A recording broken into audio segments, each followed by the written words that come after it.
नमस्कार रीडर्स, सारांश book blog में आप सबका स्वागत है। आज हम देवराज इंद्र के विमान के पतन की कहानी का अगला भाग सुनाते हैं। इस पर शूरसेन राजा ने संकष्टी व्रत के बारे में जानना चाहा। इसके उत्तर में इंद्रदेव ने उन्हें और एक कहानी बताई।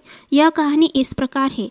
पुरातन काल में कृतवीर्य नामक एक राजा हो गया। उसकी पत्नी का नाम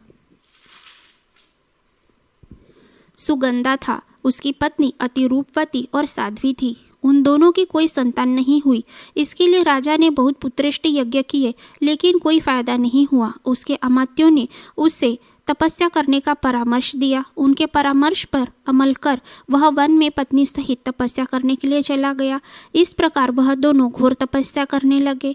एक दिन नारद जी पितृलोक गए थे। वहां उनकी मुलाकात कृतवीर्य के पितरों से हुई। नारद जी ने उन्हें कृतवीर्य की तपस्या के बारे में बताया कि अगर उसे संतान की प्राप्ति नहीं हुई तो वह इसी प्रकार अपने प्राण दे देगा। इसके बाद कृतवीर्य के पिता ब्रह्मा जी के पास गए और अपने बेटे के कष्ट के बारे में बताया। इस पर ब्रह्मा जी ने कृतवीर्य के पूर्व जन्म के पाप बताए। कृतवीर्य ने पूर्व जन्म में वेदों के प्रकांड पंडित 12 विद्वानों को मार डाला था और उनका धन लेकर अपने घर आ गया था। उस दिन माघ कृष्ण चतुर्थी थी। जब वह घर आया तो चंद्रोदय हो चुका था। उसने घर आने पर सारे परिवार वालों के साथ अपने पुत्र गणेश को पुकारा। उसके घर आने के बाद ही सभी ने एक साथ भोजन किया।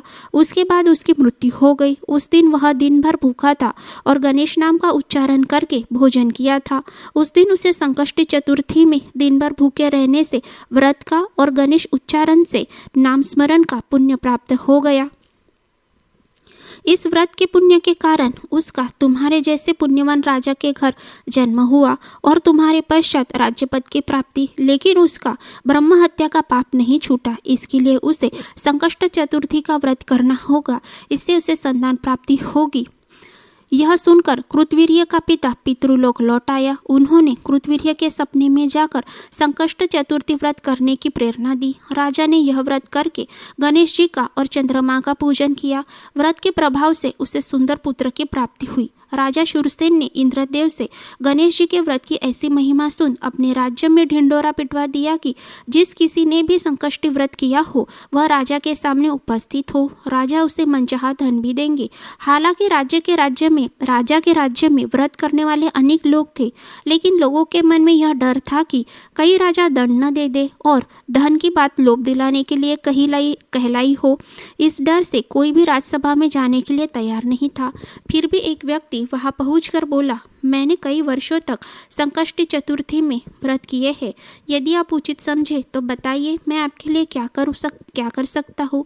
यदि आपने प्रलोभन देकर दंड देने के लिए बुलाया है, फिर भी मैं प्रस्तुत हूँ। दंड की बात सुनकर राजा को हंसी आ गई। राजा ने उसे सम्मान सहित बिठाकर इंद्रदेव के विमान गिरने की सारी बात बताई। उस व्यक्ति ने खुशी से अपने 1 वर्ष के संकष्टी व्रत का दान का संकल्प कर दिया। उसके संकल्प करते ही इंद्रदेव का विमान ऊपर उठ गया और देवराज इंद्र अपने लोक को चले गए। उसके बाद राजा ने उस व्यक्ति को बहुत सा धन देकर सम्मान के साथ विदा किया और खुद भी हर साल संकष्टी व्रत करने लगा। इसके प्रभाव से परलोक और इहलोक में आनंद का वातावरण छा गया। इसके बाद की कहानी अगले वीडियो में सुनाएंगे। तब तक पढ़ते रहिए, खुशहाल रहिए। धन्यवाद।